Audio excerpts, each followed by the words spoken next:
Rainbow Road, the most iconic and difficult track in every Mario Kart game. Sometimes it's a visual spectacle with the best track design in the game, and other times...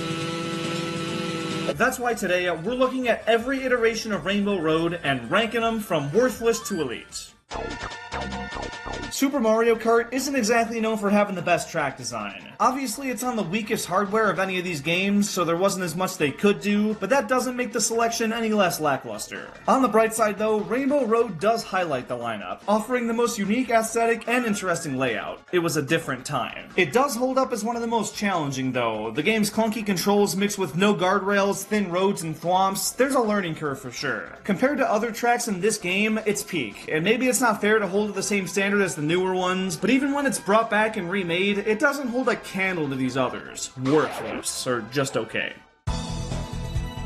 Mario Kart 64 may have the best Rainbow Road music, and the vibes are absolutely on point, but the track layout is terrible. First off, it's 3 laps long, and each one takes upwards of 2 minutes, and those 120 seconds aren't full of tight turns and stage hazards. No, half of it's straightaways, and the other half's insanely gradual turns. There's just no gameplay here, and sure, the light show's nice with all the different characters, but it's an absolute snooze fest. Worthless.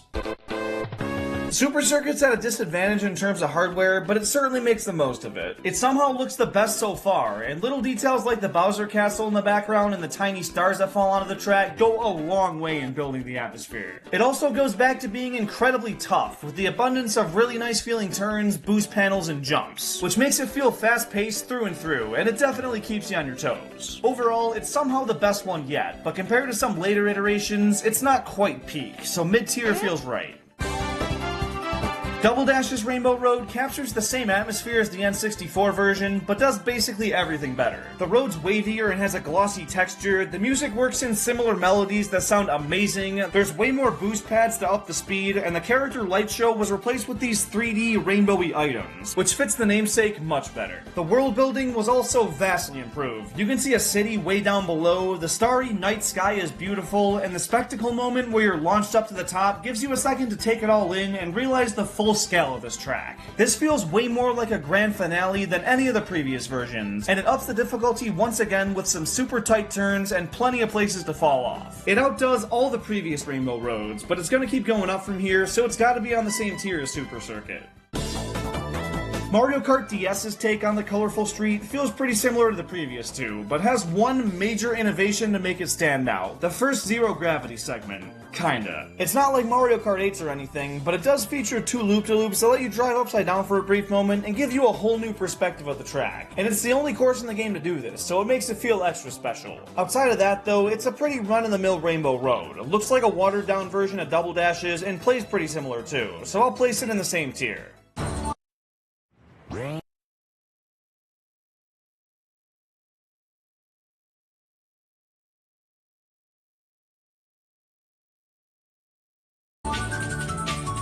Mario Kart Wii has an exceptional take on this iconic track, and debatably the most challenging. Turns are tight, guardrails are limited, and if you're a lightweight character, you're cooked. The track design is one of the best in the series, and this increase in difficulty once again makes it feel like the perfect course to end the game on. It also ups the stakes compared to previous titles. Instead of being over a city like Double Dash, this one has you up in outer space with the entire planet below you. And like Double Dash, there's this cannon-like section that launches you back to the top of the track, which feels like it takes you through a rainbow. It's really only lacking in the Mario-themed decor. There's no lights of different characters or items. Instead, you can spot a couple planets here and there, and there's clusters of starbits sprinkled around, which is a nice nod to Mario Galaxy. Nostalgia's a hell of a drug. I adore this track, and think it more than deserves elite tier.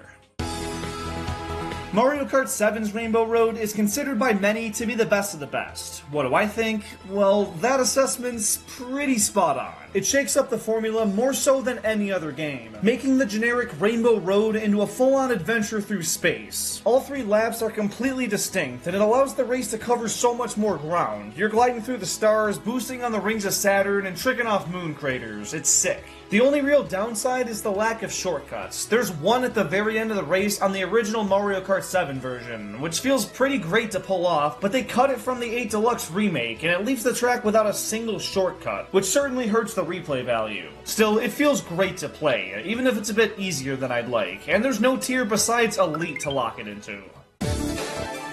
Mario Kart 8's Rainbow Road is generally considered pretty underwhelming, but I've always seen it as kinda underrated. I think it's one of the better ones, honestly, and it stands out from the rest in a lot of great ways. For starters, the theming is probably the most unique of any of these. Instead of just driving on another rainbow, this works the concept into a space station. The roads are made out of solar panels that are shining in a rainbow light, and all the surroundings look super high-tech and mechanical. Bonus points for this blooper rocket ship flying around. A fire. The section at the end has these extended split paths that are awesome, and there's even a spot you can jump between them for a nice shortcut, which feels great. And in terms of difficulty, I'd say it's about the same level as Mario Kart Wii's. There's plenty of easy spots to fall off, and good luck doing this on 200cc. It's a banger, and while there hasn't been as much time for the nostalgia for it to build up, I think in a decade or two, this will be looked back on as one of the best, so I'm gonna call it early and toss it up in Elite.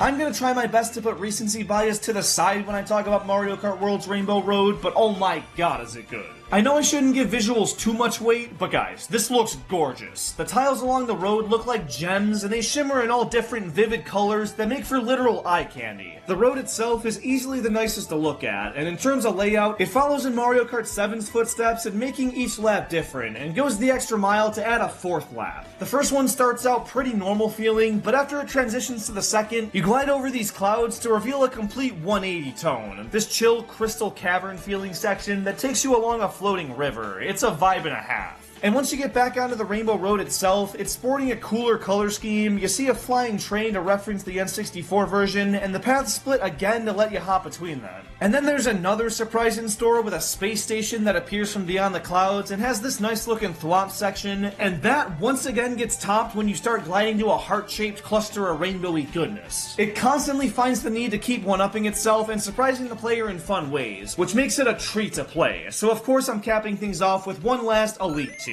And I said every Rainbow Road, didn't I? So let's not forget about Mario Kart Arcade GP and GP2 both feature some form of Rainbow Road, and they honestly look to be pretty on par with some other entries. They get an entire cup called the Special Rainbow Cup, featuring Rainbow Coaster and Rainbow Downhill, which have some pretty fresh looking visual elements. Some parts look like they were ripped straight from the GameCube entry, but a lot of them go for this underwater look that I really vibe with. The glaring problem with these is, of course, the hardware they were made for. As arcade tracks, there's less precise mechanics in the game and a lower barrier for entry, so as a result, the layouts are super basic and just do not drive well. For what it is, they're pretty okay, but I can't put them above Rainbow Roads from the actual main series. And with that, there you have it. And if you're picking up any Nintendo stuff in the near future, it would mean a lot to me if you could do so through the Amazon link below. It's an affiliate link that puts a small cut of your purchase towards supporting this channel. It costs you no extra money and goes a long way in helping me create better and better content for you guys. So thank you so much, and please have a fantastic rest of your day. I'll see you later.